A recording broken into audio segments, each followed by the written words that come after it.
আসসালামু আলাইকুম। আপনাদেরকে নিয়ে আসছি জাহিদুল ইসলাম আমিনী ভাইয়ের ফসলি জমিতে।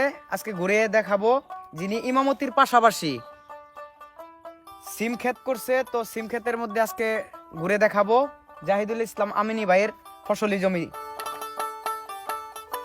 ভাই, আপনার যে সিম গাছটার মধ্যে পোকা ধরে গেছে, জি জি তো আপনি তরল বীজ ব্যবহার করলে ইনশাআল্লাহ ফলনটা ভালো হবে।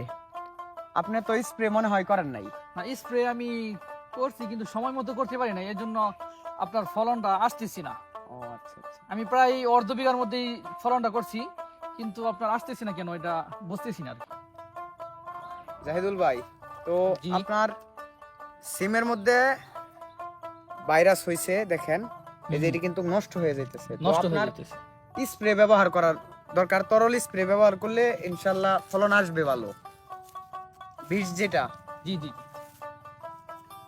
এই বিষ এই জন্য এই সিম গুলা আসে না। আসে নাই বা রোগ ধরতেছে। হ্যাঁ হ্যাঁ, আমাকে তো এরকম কেউ পরামর্শ দেয় নাই, আমি নিজের উদ্যোক্তার মাধ্যমে বা আমি নিজেই পরিকল্পনার মাধ্যমে আমি এগুলি করতেছিলাম।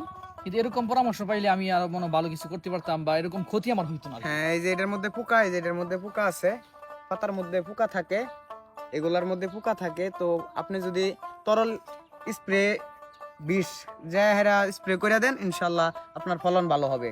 তো গাছটি আরো সুন্দর দেখা যাইতো, কিন্তু এখন এই যে সব মারা যাইতেছে, এই যে পচে যাইতেছে।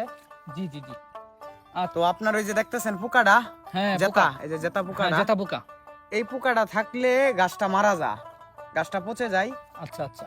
তো ফলনটা সেরকম হয় না। এটাকে আমাদের গ্রাম্য ভাষায় পেশি রোগ বলা হয়। বা এই যে দেখছেন গাছের মধ্যে এই যে জেতা পোকটা, হ্যাঁ হ্যাঁ হ্যাঁ দেখা যাচ্ছে হ্যাঁ, দেখা যাচ্ছে। এটা এই যে তরল বিষ ব্যবহার করলে আশা করি যে ইনশাল্লাহ এই রোগটা মানে থাকবে না, আপনার ফলনটা ভালো হবে। এই যে উপরে আরো আরো দেখেন, এই যে দেখছেন, হ্যাঁ হ্যাঁ হ্যাঁ এই যে দেখেন, মানে এই রোগটার জন্য আপনি তরল বিষ ব্যবহার করলে আশা করা যায় আলহামদুলিল্লাহ আরো সুন্দর ফলন আসবে।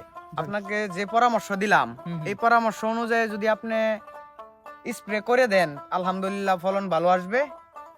আপনি এটা যদি মানেন, খুব সুন্দর জি, জি। ফলন আসবে ইনশাল্লাহ। ইনশাল্লাহ আজকে ফরাদ ভাইয়ের কাছ থেকে আমি অনেক পরামর্শ পেলাম।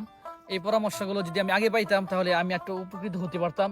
কিন্তু আজকে ফরহাদ ভাই এবং কৃষি কথার মাধ্যমে আমি যেই এই টিপসগুলা, যেই নিয়ম কানুনগুলা যদি পেয়েছি, এগুলি যদি মেনে চলতে পারি তাহলে আমি আরো বড় উদ্যোক্তা হতে পারবো এবং কৃষি ফলন করতে পারবো। আপনারা যারা কৃষি এই কথার মধ্যে আছেন, কৃষি কথা দেখতেছেন, আপনারা কৃষি কথার সাথে থাকবেন এবং কৃষি কথার পেজের মধ্যে আপনারা ফলো দিয়ে রাখবেন। এবং কৃষি কথার মাধ্যমে আমি আজকে এবং ফরহাদ ভাইয়ের মাধ্যমে একজন ইমাম এবং খতিব হয়ে আমি এই টিপসগুলো পেয়েছি। এবং আমার জন্য দোয়া করবেন, আমার কৃষি ফলনের জন্য দোয়া করবেন, আমিও সবার জন্য দোয়া করি। আজকে যারা নাকি কৃষি কথার পক্ষ থেকে এই আমার কাছে এসেছেন তাদেরকে আমি ধন্যবাদ জানাই।